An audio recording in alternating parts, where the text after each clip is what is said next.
Halo Kofren, pada soal ini kita diberikan beberapa senyawa hidroksida dari unsur periode ketiga, serta diminta untuk mengurutkan senyawa hidroksida tersebut dari yang bersifat paling basa. Jadi, unsur-unsur periode ketiga itu dapat membentuk suatu senyawa, di mana senyawa tersebut disebut dengan senyawa hidroksida. Nah, bentuk umum dari senyawa hidroksida ini adalah MOH X kali, di mana M ini adalah unsur periode ketiga dan X adalah jumlah elektron valensi dari unsur tersebut.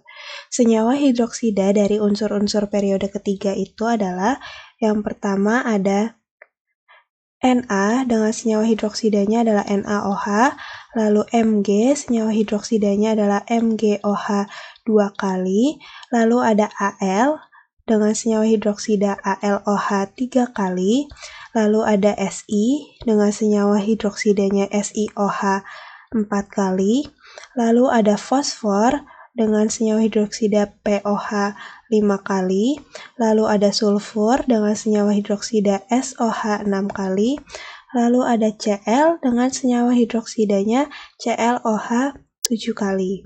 Nah, argon atau Ar itu tidak dapat membentuk senyawa hidroksida. Hal ini dikarenakan Ar merupakan unsur 8A, di mana unsur 8A itu bersifat sangat stabil dan ia sukar bereaksi dengan unsur lainnya. Oke, nah senyawa-senyawa hidroksida ini itu dapat bersifat asam maupun basa. Reaksi asam basa dari unsur-unsur periode ketiga ini adalah sebagai berikut. Jadi, NaOH itu dapat menghasilkan Na plus OH-, di mana NaOH ini bersifat sebagai basa kuat. Selanjutnya, MgOH 2 kali itu dapat menghasilkan Mg2 plus 2 OH-. MgOH 2 kali ini juga bersifat sebagai basa kuat. Sedangkan AlOH 3 kali ini bersifat sebagai amfoter. Jadi, saat ia direaksikan dengan asam, maka ia akan menghasilkan Al3 plus 3H2O.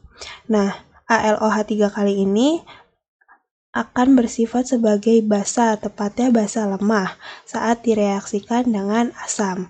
Sedangkan AlOH 3 kali, jika direaksikan dengan OH- atau basa, maka ia akan menghasilkan AlOH 4-, di mana AlOH 3 kalinya ini itu bersifat sebagai asam lemah saat direaksikan dengan basa. Lalu, SiOH 4 kali ini akan menghasilkan H2SiO3 atau asam silikat plus H2O, di mana asam silikat ini bersifat sebagai asam yang sangat lemah. Selanjutnya adalah POH 5 kali. Ia akan menghasilkan H3PO4 atau asam fosfat plus H2O. Nah, asam fosfat ini bersifat sebagai asam lemah. Selanjutnya adalah SOH 6 kali. Nah, ia akan menghasilkan H2SO4 atau asam sulfat dan H2O. H2SO4 ini adalah asam kuat.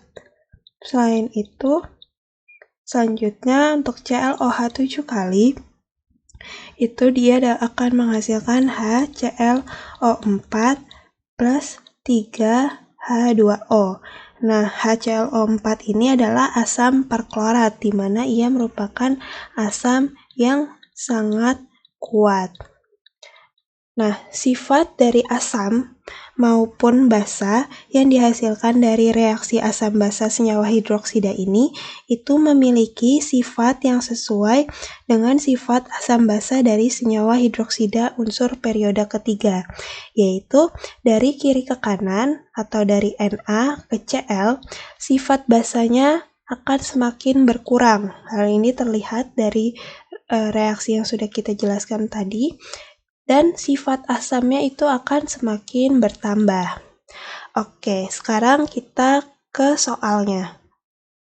Jadi, berdasarkan reaksi asam basa yang sudah kita bikin, MgOH 2 kali itu bersifat sebagai basa kuat.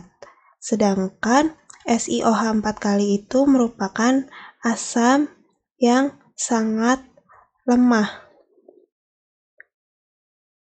Lalu NaOH itu merupakan basa yang juga basa kuat, di mana ia lebih kuat dari Mg. Sedangkan untuk MgOH 3 kali ini bersifat amfoter. Nah, urutan Mg, Si, Na, dan Al di periode ketiga itu adalah Na, lalu kanannya adalah Mg, lalu ada Al di kanannya, dan yang di paling kanannya lagi adalah Si.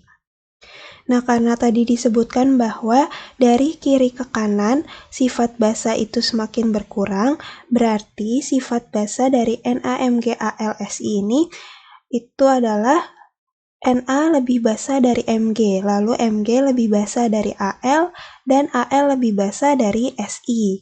Sehingga urutan senyawa hidroksida dari paling basa itu adalah senyawa ketiga, yaitu NaOH, kemudian Mg, senyawa ke-1, MgOH 2 kali, lalu senyawa keempat yaitu AlOH 3 kali, dan yang terakhir adalah senyawa kedua yaitu SiOH 4 kali, sehingga jawabannya adalah yang D. Oke, sampai jumpa di soal berikutnya.